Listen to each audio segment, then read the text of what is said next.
serve as the chair while I run vote. Thank you, Madam Chair.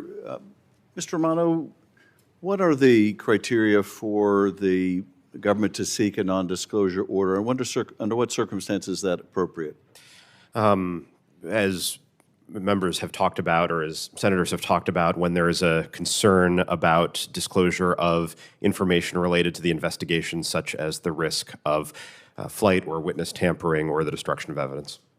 And that risk doesn't have to be the subject of the request for information. That is, in this case, where you had not a wiretap, as some on this committee have alleged, but a request for toll records. The concern over witness intimidation or destruction of evidence doesn't have to pertain to the subject of that request for toll records, that is, the elected officials in this case, but could be the target of the investigation. Is that right? Right. The concern would be that the target of the investigation would try to intimidate witnesses or take other measures, here, President Trump.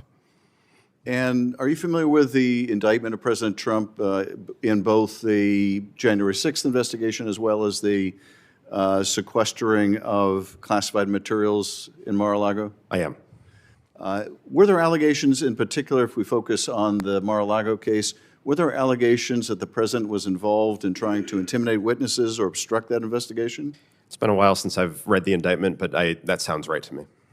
Well, if there was evidence in the government's possession that President Trump was trying to intimidate witnesses against him, would that be a proper criteria for a non-disclosure order? Absolutely. And if he was trying to obstruct the investigation by destroying evidence, other evidence, that would be among the most powerful reasons for a non-disclosure order, would it not? Yes.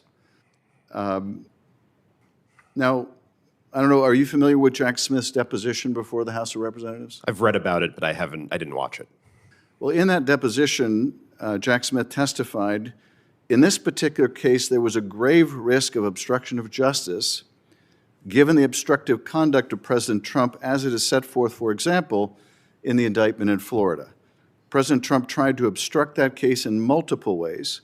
We had numerous instances of him attempting to, in our view, intimidate witnesses or keep them from cooperating. If that was the case, that would certainly be a basis for a non-disclosure order, wouldn't it? Yes, absolutely. Now, I'm sure there is ample evidence within Volume 2 of Jack Smith's report, that is the volume that deals with that obstruction of justice and retention of classified documents case in Florida, ample evidence of what the prosecutors were particularly concerned about in terms of Trump and his willingness to obstruct justice, intimidate, destroy evidence.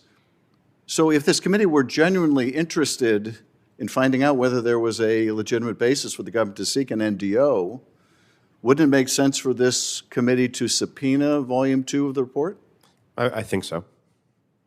Now, I don't know if you've been tracking the litigation in Florida, but the appellate court in that case ordered Judge Cannon to make a determination before now as to whether it was justified to continue withholding that report, and she has still not released that report.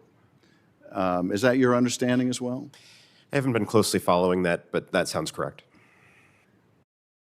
Well, I don't know why, apart from being a judge that has made a lot of suspect rulings in favor of the president that have been criticized by legal scholars, I think, across the board, I don't know why Judge Cannon continues to withhold this report, but this committee has the power to subpoena that report.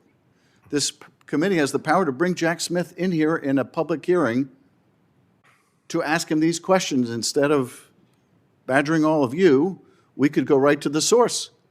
We could question the prosecutor who led that investigation about what was it about the president's conduct that made him concerned that if they didn't get a non-disclosure order, that he may try to intimidate witnesses. And look, it's not like any intimidation by this president is a mystery to people. We have seen this. Let's do something about it. Let's subpoena that report. Let's make sure the public sees it. Let's make sure that we see it. Instead of berating all of you, let's examine the basis for that concern about witness tampering, let's bring the facts before the American people. And with that, Mr. Chairman, I yield back. Thank you.